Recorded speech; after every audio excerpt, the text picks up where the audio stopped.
Hi guys, welcome back to my channel. This is LolaAjisafe here. We are talking about Ready to Love. This is episode 6. Today's episode is called BBQ Time. Now, before we get into it, housekeeping rules, please don't forget to like the video. Like the video, guys. Appreciate all the likes so far. And more importantly, please don't forget to drop a comment. Tell me what you think, your opinions on what's going on so far. And last but not least, if you haven't subscribed, please hit the subscribe button. So it's going to be subscribe to subscribed. All right, let's go into it. So last week we stopped off at elimination. We had 3 guys in the bottom 3. It was LJ, Justice, and Zoe. And so we get back to the pool, the cliffhanger. No one's going to be cut. He's going to give them more time. He says till the end of the week. Whoop-de-woo. I think he did this because, you know, there are definitely more women than men right now. So he can afford to do that. He can afford to play more, give them more time and play around with it. So the following day, Uncle Nephew Tommy decides to sit down with the guys and the 3 guys who are in the bottom and have a discussion with them. You know, guys, this is what's going on. He's trying to help the dudes, help them out. So first thing, he talks to LJ. He's talking about, LJ doesn't dig deep, that he's just, just surface level. Well, I think when you look at LJ, it just seems to be like, he plays the nice guy, the nice island guy, the agreeable island guy. And he's just, just one, at this point, in this dynamic, he's becoming the people pleaser. This is not a crime, it's not a sin, it's just a role that he's accustomed to playing as he goes through certain phases. So he's the people pleaser, so he's bending to just, just trying to make everybody comfortable. But he can go for what he likes, because remember, he does like Looney, and throughout that time Looney was out with COVID, he was checking in on her. So he knows what he wants, but I think in certain spaces he becomes the people pleaser, the nice guy, just making sure everybody's okay. So ladies are seeing that, and they feel like he's not digging deep. So his assignment is, dig deep and give more, ask for more, require more, and get more out of the ladies so they can actually take notice and not just think he's a nice guy that just makes them feel okay and makes them laugh, the funny one. Secondly, he talks to Justice, that Justice doesn't follow through after dates. Like he don't, it doesn't give them a call after the date. He's done. Don't we all know someone like this? Like, I'm tired of guys and people thinking that it's the woman's place to pursue. It's not. It's not. I mean, it happens, but it's not her place to pursue. So this guy's feeling like the cat's meow. So he is going on dates, going home and not even calling, not texting, not following up like, oh, I had a nice time. Thank you for the pleasure of your company. I had a wonderful evening. None of those polite things that should be happening. He's not doing that. He just wants to be pursued. He's a walking red flag. Like, he really feel like he's a cat's meow and he just walking around with that red flag on his forehead. He needs to go home sooner rather than later, but we're going to keep this moving. Next person, Zoe, is being accused of not really opening up. He has walls up. This dude, he says he's retired. He's a real estate investor, whatever he does, or developer. Question now is what really brought him on this show? Why is he on this show? What did he hope to achieve? This may not be the avenue or the platform for him. I don't think this works for him, because it's like, he don't look like he's into this kind of thing. He's retired, he's got his thing going. I don't know, maybe there's something he wants to push at the end of it, but he's not opening up because he has his system. And once you come on the show, you have to really typically really disregard the way you normally move and move differently because it's an artificial situation. I don't think he wants to do that. So first date of the episode, the go-karts that Kadian organized. It's Zoe, it's Justice, it's, who else is there? I think Trinika, and of course Kadian, who organizes. So anyway, getting into things. So first thing first, Zoe's like, he forget that he's here on dates with ladies. He's trying to prove himself. He's been in the bottom 3, and he thinks the way to prove himself is to be hyper masculine. He came in with the wrong plan. He didn't read the room.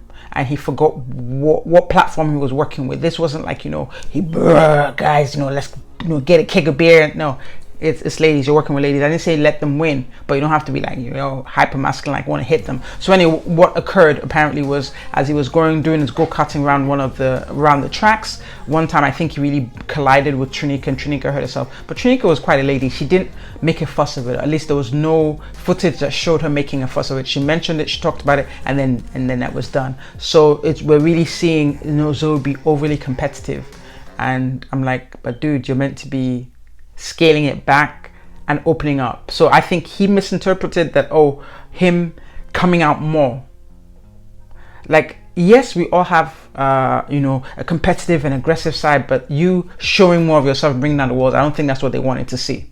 I don't think that's what they requested. So anyway, after the go-kart racing, you know, the people kind of pair off. So first pairing off was Trinika, because Kadian, actually what really happened was Kadian wanted to talk to Justice, so she decided to bring Trinika along with her.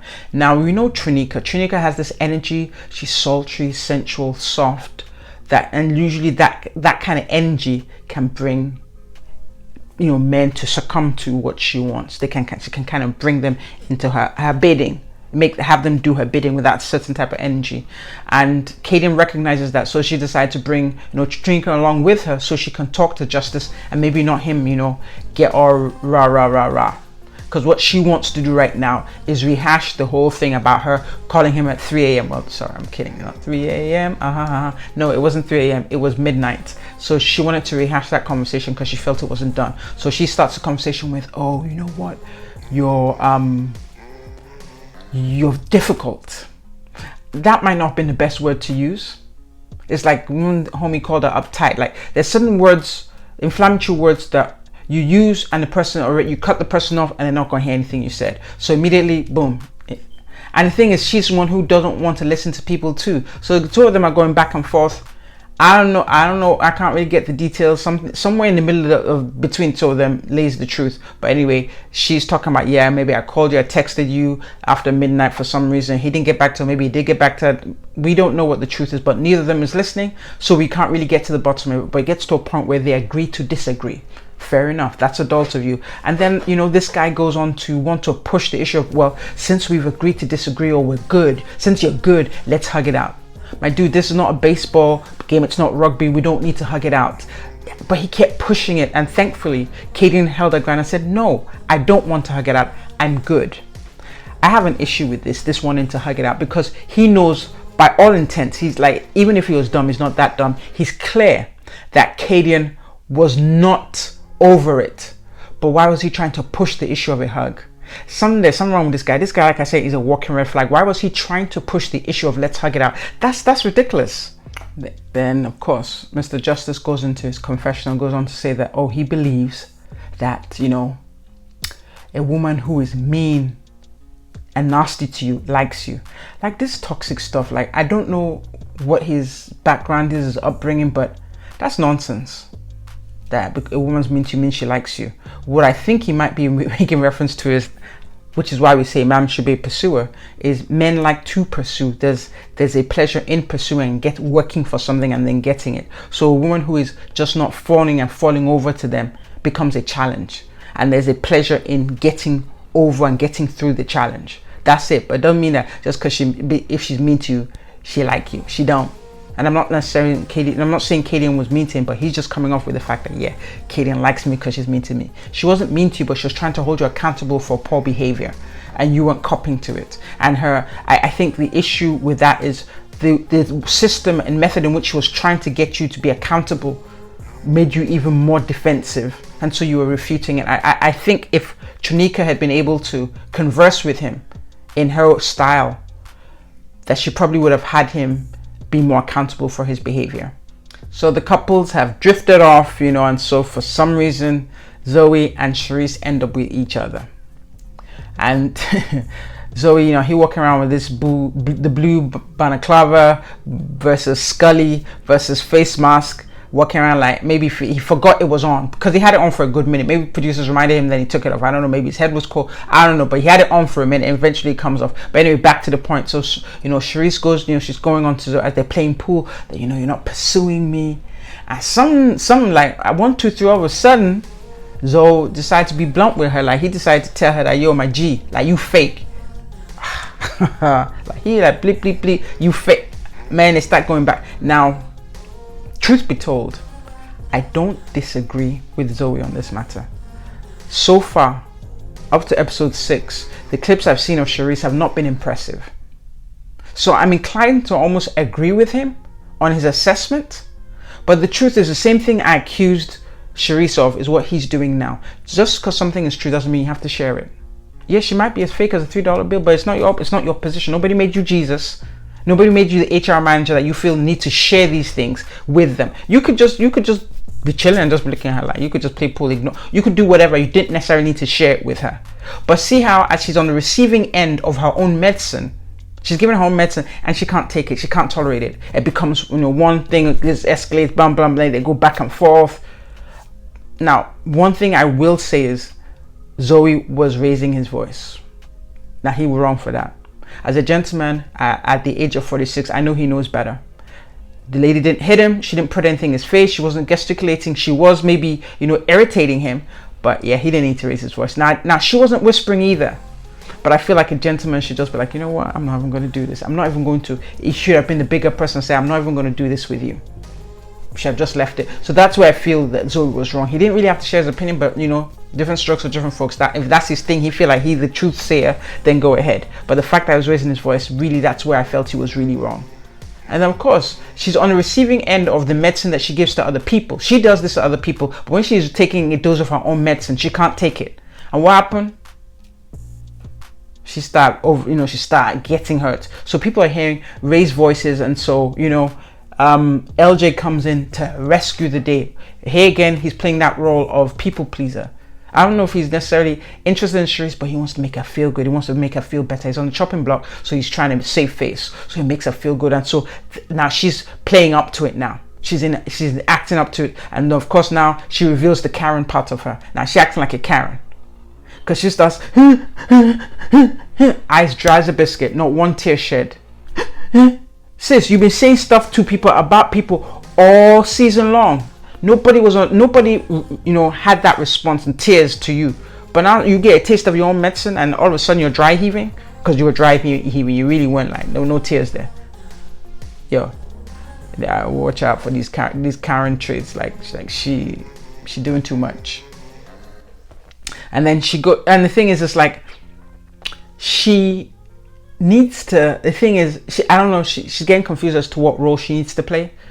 Like, is she going to be Karen? Is she going to be the other person? Because on one end, at the end of the conversation in the confessional, she talks about, I didn't feel safe. He was, he didn't make me feel safe. And then on the other hand, in the same confessional, she talk about, the old me would have shoved the stick, blah, blah, blah. Like, sis, which one is it? Like, you going to be rah, rah, rah? Or you going to be Karen? Like, you can't be both. You have to choose one. And then she even goes on to say, like, after, I guess, at this point, Zoe felt he had nothing to lose. So Zoe, he up and leaves. He left. And she talks about, he's a coward for leaving. That he should have stayed. Stayed to do what, man? Have more words with you? Yeah, like, sis, you need to sit down and stop. Like, she's gonna be a problem if we don't see something. Like, she seems like a problem to me. We go into the next scene. I guess this is the day of the ladies' lounge. Shakira meets up with her nephew Tommy so they can have a chat, and she's sharing with him that apparently the conversation she had about the past trauma she had experienced was being shared not just among the ladies, not just in front of her, but apparently other guys knew about it and they weren't in the ladies' lounge. And so the spot that was meant to be a safe space was no longer safe for her, and she just felt some kind of way about it. So Uncle Nephew Tommy says, you know what? I got you. Take the night off and I'll broach it to the ladies. And what I think here, what comes in mind here, the question now is, really, are we our sister's keeper? Like, are we? I want to say yes. But for some reason, we've been programmed to have this false belief that we're competing against each other. It's an illusion. We're not competing against each other. Think about the tactics people used back in the day in slavery to keep black people controlled. Black people had power, they had strength, but they planted seeds to have us fighting distracted against who was actually manipulating them and oppressing them. We were distracted by the people who are oppressing them and focused on other things. And I feel that's what's in play right now. Women as a whole, we're not really recognizing or understanding the sisterhood we have. We're working against each other because we think we're in competition with each other, but we're not. And I think the sooner and quicker we begin to understand this and work accordingly, then we will regain our power. Because it's to the benefit of the patriarchal society that we think we're in competition with each other. Because then we lose sight of the big picture, and instead of focusing on as a group as to what we need to be doing, we're fighting each other, so we're all separated. And so I say this to say this is what's going on with this lady shared something that was, heartfelt. And then all of a sudden, not only are the ladies talking about it, not only are they, not only the Cadian, bring it up in front of, Mike, in front of Shakira, like, oh, she's sensitive, da da da. But apparently other guys have been told about it. To what benefit and why? Why is just tea that was spilt, in pain now being spread? That's irresponsible. At the very least, that's irresponsible behavior. But we could go on more and say that is, I won't use the word demonic, but that's mean and unkind. Anyway, next date they have, Samson has a little barbecue. We can see Mike and Brandy now. They're a couple. Like, they're a couple, yo. So they're gonna have to figure out what they're going to do to stay in the game, so others don't feel like, so the ladies don't feel like Mike is not paying attention. Mike is gonna have to play up, and so some of the guys don't feel like they've been ignored. Brandy's gonna have to play up because they're a couple. Forget it. Like the way they were acting, like they were acting enough weird to a point where Samson and Looney had to get up. Now I don't feel like Samson and Looney have a connection. Almost feel like Samson threw the date together to maybe have some time with Brandy, but he had zero time with Brandy. Like Mike was all on it. Like he was giving her fruits like it was in the Garden of Eden. I'm not mad at that, but it's still early days yet, so they're going to have to come up with a system, and they're going to still, system really means they're still going to have to be open to other people before they kind of clue into each other. But this couple alerts. Cause Mike say Big Mike, I think they call him Big Mike. Big Mike is smitten. I was like, this guy is smitten. And then in his confession, he said like he feels butterflies. Yo, it's done. It's a wrap. Like he feels butterflies. The only way this won't work is if Brandy's not interested. Cause Big Mike feeling butterflies. If Big Mike say he's feeling butterflies and he don't have a problem saying it on camera, then it's done. I think there's some small dates. LJ and Trinika meet up, and Trinika is fast becoming one of the faves among the gentlemen. And I think and I think a big part of that is, and I think that's what we need to look at. I'm not saying be somebody else, do something else, but I think a huge part of the reason why Trinika is becoming a fave among the guys is because she has this soft, sensual, gentle energy. And what that energy does is it literally just, it brings down any kind of aggressive energy in the room.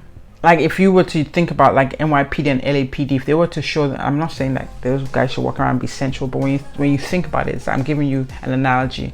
Like, they'll see somebody being aggressive, and then instead of them to de-escalate, they try and raise the energy and raise the bar, and it gets worse until they kill someone. But here right now, this is an example of how to de-escalate, like with that energy. So I'm just saying there are different techniques to de-escalate. But for Trinika, her style, her energy, the way she is, she just has a soft way. Like I'm sure this girl is tough as nails. Like try her if you want to.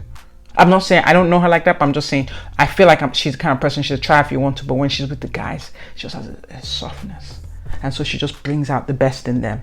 I'm not saying y'all should pretend, but I'm just making an observation as to how Trinika is fast becoming a favorite because of the energy she has. I'm not denying that she might be attractive or she's got other things going for her, but that energy is one that I think is one to acknowledge and recognize. So we're going to the ladies' lounge. Of course, Uncle Nephew Tommy talks about, why Shakira is not there. And then Katie know that she the guilty, she at least she was acting like the guilty party anyway, because she may not be the only one who's talking about it, but she knows she was the one who talked about it in front of Shakira. And instead of her to be like, yo, my bad, like not even just acknowledge that, what, maybe I shouldn't have done that. Acknowledge that maybe I did weaponize this girl's pain or weaponize this girl's trauma. Maybe I did abuse her privacy. She's still rah and unapologetic. Kaden, that's wrong, yo. Because if the situation was flipped, you wouldn't enjoy it, you wouldn't appreciate it. Like, you're wrong. Like, it's one thing to do something in the moment and not recognize what you did wrong, but when it gets played back to you and you realize that you hurt someone's feelings, then you shouldn't still be rah. You should push back and be like, you know what, I'm sorry, I hurt your feelings and I'm sorry. You may not have meant to, but you need to acknowledge that you hurt the person's feelings and apologize. So the jury's still out as to whether this lady intentionally tried to weaponize this girl's trauma, or she's just a big mouth and she's just trying to save face by still doing rah rah rah. We're yet to see this episode 6. We'll soon find out if that's the case. So they get talking about the guys that they like, who is into what's going on, and then Randall's name comes up. Now Randall's in a trio. We have Jamala, we have Kayla, and we have Trinika. And for some reason, the camera crew, they focused on Jamala and Kayla giving each other looks. Like, Trinika not part of that mess, or they couldn't catch her on camera being a part of that mess. She might feel some way, but she was being like, they couldn't catch anything, so we just kept looking at Jamala.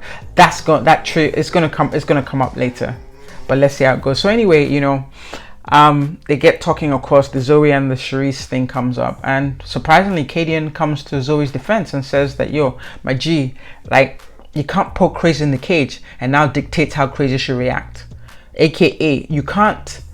Apparently she had, and I do remember that when she said that, she had said something about she was going to barbecue Zoe after the go-kart thing. And maybe he heard that. Maybe that's why when he got to 10 quick. Now, I'm not excusing his behavior, but maybe that might explain why he couldn't play the bigger person or ignore her. So he felt offended by something she might have said. So she's like, yo, you can't do that and then start crying, or I'm a victim. You were looking for trouble in the first place. You were running your mouth like you were a G. Then turns out you're not a G. Talk about you're nervous, you're scared. He was standing, he had a post-stick, he was doing this like sis. You know he wasn't going to touch you, so stop it. But anyway, this is round 2. Now this is the second person calling you a Karen. First person was me. I called you a Karen. Now Kaden calling you a Karen, like you look like you're a Karen. So leading into elimination dates, unfortunately, the go-kart palaver or scenario has now confirmed that Zoe and Justice are in the bottom 2, and so they're going to elimination dates. The minute they pan the camera to Brandon, Brandy's sitting by herself, I say, Zoe's not showing up. And that's another thing that emphasizes that it's true. Stuff from the lounges, well, particularly this week, Ladies Lounge, gets back to people, because clearly Zoe knew that he was not just, in a date to be talked to, but he was going to be the one eliminated. The word, I'm assuming the word had gotten to him that he was going to be eliminated, and so he decided that, you know what, I'm not going to show up. But the question here now is, like, if you felt you were too big for an elimination, or too big for someone to say, I'm sorry, you're not ready to love them. If you're too big for the show, why even sign up for the show? Maybe this was not the medium for you. Maybe it wasn't a platform you, it was, I don't know. But I guess, hindsight is 2020. But God felt he too big to be eliminated, so he didn't show up. And that was a punk move. I'm sorry, it was a punk move. You could have been very gracious and just like, but you don't want to hear it. Like, it seemed like the Zoe we saw in the beginning and the Zoe we saw now seemed like two different people. Like, all of a sudden they just brought him out of his character, or maybe this is who he is. I don't know. But Zoe didn't show up, so by default, Justice wins. So anyway, Justice is having his date with Trinika, and once again, Trinika has this energy, this very warm energy that can really, get him. And so he's very, he's not the Justice that everybody recognizes him to be. He's very soft and gentle with her, and she's like, oh no, I get you, they don't get you. But anyway, in all of that, Trinika is still able to articulate what the ladies wanted him to know without even getting him, all rah rah rah. She's like, you know what, I get you, but the ladies say that you're self-centered and you just talk about yourself. This guy is like, he needs to go sooner rather than later. I mean, what is going to change? Like, he really feels like he's the cat's meow and he needs to be king of the jungle. Yo, you ain't the king of the jungle and you're not the cat's meow. But yeah, so it looked like we're at the end of the episode, and one man down, Zoe's gone, and Justice stays. He's surviving for another day. But let's see how this goes, because I feel like Justice it has more to show us. More to be unraveled. But here we are, guys. Please don't forget to like the video, drop a comment, let me know what you think, and don't forget to subscribe. Thanks. Lola, over and out.